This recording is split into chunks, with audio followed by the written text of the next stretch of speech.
I was 13 when we moved to Springfield. Then I went to high school, finished that, and hung around for a year working odd jobs. And then my brother and two of his friends said they were going to join the service. I said, well, I'll go with you. So we did. And that's how my service career started. It was fun, a good adventure. There was 5 of us that signed up, my brother and I, and 3 others signed up. Got to the recruiting office, and they said for a while, I couldn't get in because of my ears. But the other 4 said, well, they're not going to join either. So he said, the recruiter, of course, said, oh, we'll take you.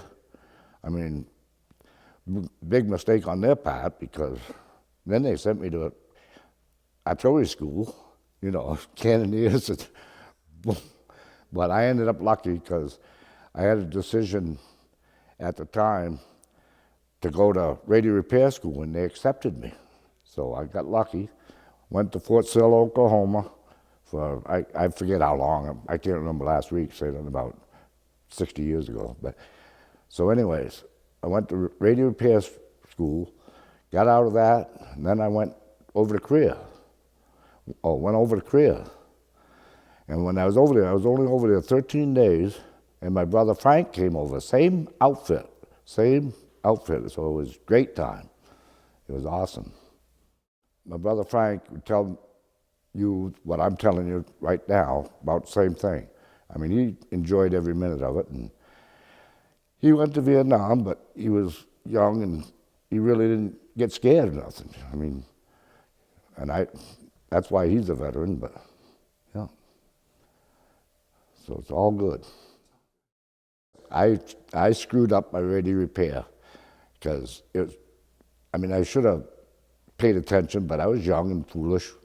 And the guy, I was checking out a radio one time, and the sergeant came in and said, what are you doing? I had all the equipment out, the signal tracers, the oscilloscopes, and he said, what are you doing? I said, I'm fixing this radio. He said, calm down, don't worry about it. And I said, why, what's happening? He said, check the tubes. If you can't find a bad one, send it on to a higher echelon. That's where I wish I'd have gone. But took the easy out naturally and checked tubes the rest of the time. That was a big mistake, but it was mine. When I came back from Korea on my trip home, I was flying, but then something happened and my ears started bleeding. So they dropped me down in Hawaii. I don't know if I saw a VA hospital or what, but they give me all kinds of antis and stuff, and then they took me by boat back to California because my ears were so bad. Yeah, and then when I got to California, I met up with my brother Bob. He was headed to Korea, so it was awesome. We had 3 days together, but it rained, of course, over California. It rained all the time, but we had a ball. We went down to Chinatown and all that, all the bars. Yeah.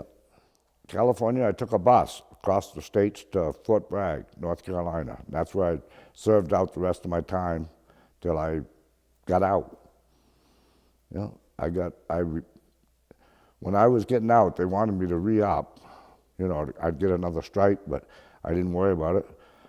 And I'm glad I didn't, because my buddy, he re-upped, went to Vietnam, and he's on the wall now. It was sad, very sad. I probably would have been with him, who knows, but I got lucky, I got out. Nobody argued. I would definitely recommend apply yourself, definitely. And I think it would be the best experience for these young folks, even females that can't find a way right after high school or something. It would be a beautiful experience to go in. They can get directions, they can get pretty good training. They learn discipline, they learn how to take orders. Just ask my wife. So it was great. I'll never regret it, but I wish I'd have paid more attention. That's my big mistake. But it was on me. I was nervous at first about basic training, but it was a piece of cake for a young fellow. It was fun. We had a good time, all of us. Yeah. Brother Frank was the only one that got to go to Vietnam. But I was in the Army at the time of Vietnam, so that's why I'm considered a veteran.